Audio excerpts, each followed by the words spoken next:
The last 5 communist countries in the world. Communism is the political and economic doctrine that abolishes private ownership in favor of the state, controlling the means of production, in an effort to create economic equality and end the exploitation of workers.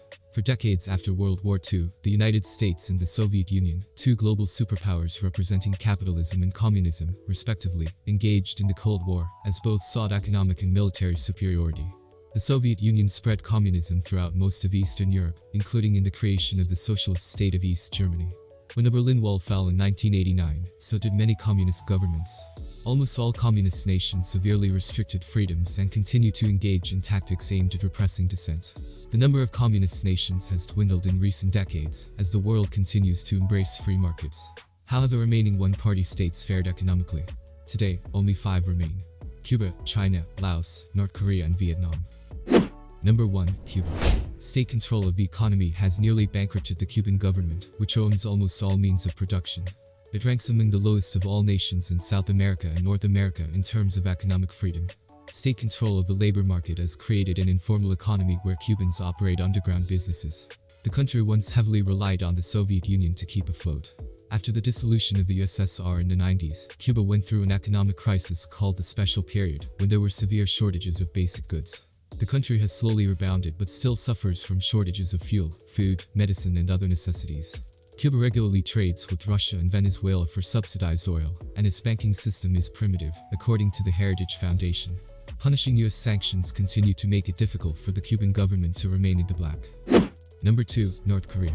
North Korea adheres to Juche, the official state ideology that translates into self-reliance. The Hermit Kingdom remains the most secretive state in the world and had struggled because of its isolationist policies. The United Nations reports its gross domestic product per capita is around $665, less than Haiti's, according to Marketplace. Many North Koreans suffer from malnourishment and have no access to the internet. Experts say 2 economies exist in the rogue nation. One run by the state and another run underground, which has led to there being 2 prices for everything. Many North Koreans live on rations dictated by the state and earn very little.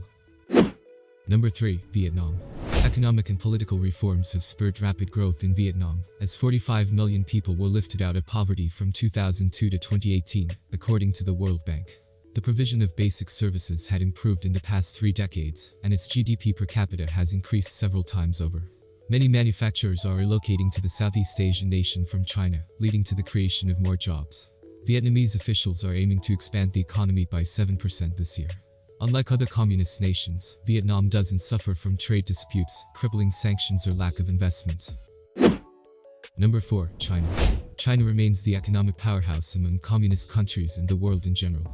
Its GDP growth has averaged almost 10% each year, since it began to open up and reform its economy in the 1970s. That growth is based on manufacturing, exports and low-paid labor, the World Bank reported. Its large population has made it attractive to investors, as it plays a central role in the region and global development issues. It is still not known how trade disputes with the US and the ongoing coronavirus will impact the Chinese economy. Number 5. Laos. The one-party state has slowly made some economic gains in recent decades, but it still relies on exports of natural resources like copper, gold and timber. Despite some growth, it continues to struggle with weak financial institutions and planning organizations. Since the dissolution of the Soviet Union, Laos has expanded reliance on industrialized Western nations like Japan, and investment from China, Taiwan, India, South Korea, France and Malaysia.